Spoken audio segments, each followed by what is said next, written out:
Hello, my friends. This is Gabriel, the Proactivator, and we're gonna have an episode today that is going to tackle the character of, are you ready for this? Integrity. That's right.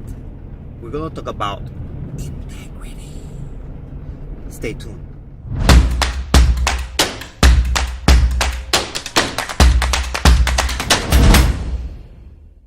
Hello to everyone, and welcome to another episode of Gabriel the Proactivator. And today we're going to talk about integrity. What? Integrity. Yes. Now, to the few of you who are still here, let's dig in. Now, why is it important to be true to ourselves, especially when no one is watching? Well, our confidence and in ourselves, our self-esteem, the way that we esteem ourselves has much to do with who we really are when we are on our own, in our hearts. When we have been practicing over the years vocabularies such as, oh, it's just a little thing, or it's a little white lie, nobody cares, or it doesn't really hurt anybody. Well, you are who you are when you are alone.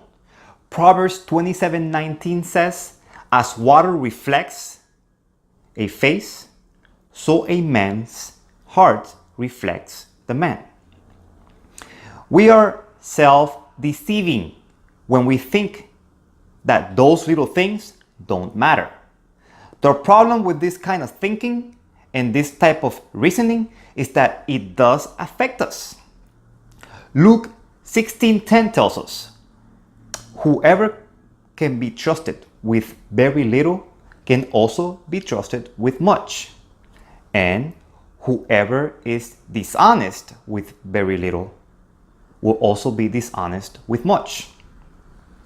You see, we develop and grow our integrity in the little most insignificant things. Then, gradually, over time, we move up in ranks as the trials get harder and harder. But we must make a decision to become people of high integrity. So, when it's time to show up, you won't crumble like a house of cards. But instead, it will be,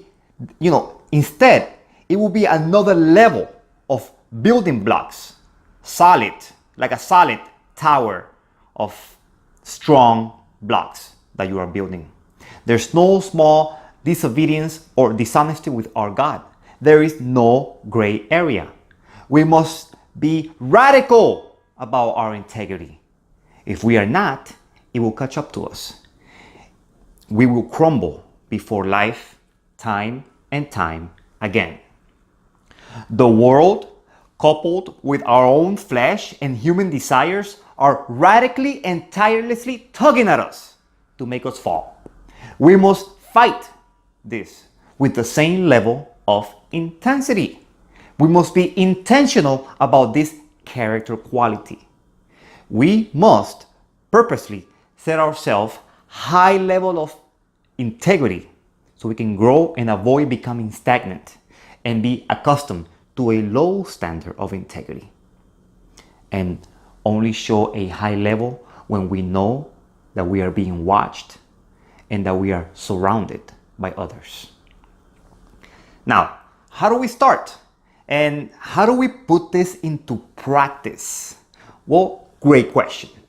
Start by making sure and assuring that you reflect in public the same person that you are in private. Also, keep your word. If you said you were going to do something, then do it.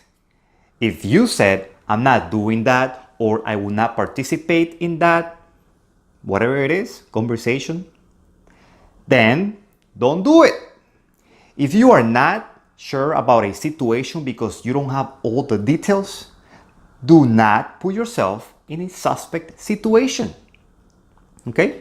Now, in reality, we know in our hearts when we are indeed compromising our integrity. The Holy Spirit in us assures us of our lack of integrity and gives us the option to act according to His will. We find ourselves in many forks on the road in a daily basis, confronting these situations. Now, what are you going to do?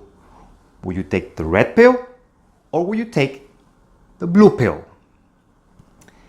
In case you're wondering, the red pill is the one that leads to Christ-like character.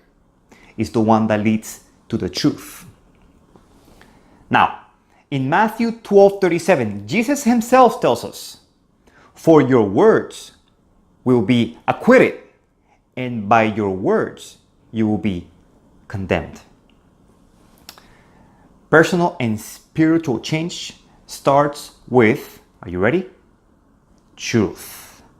The truth shall set you free. John 8:32. And Jesus is the way, the life, and the truth. Maybe not in that particular order, but proactivate your truth, proactivate your faith, and proactivate your life. Take care.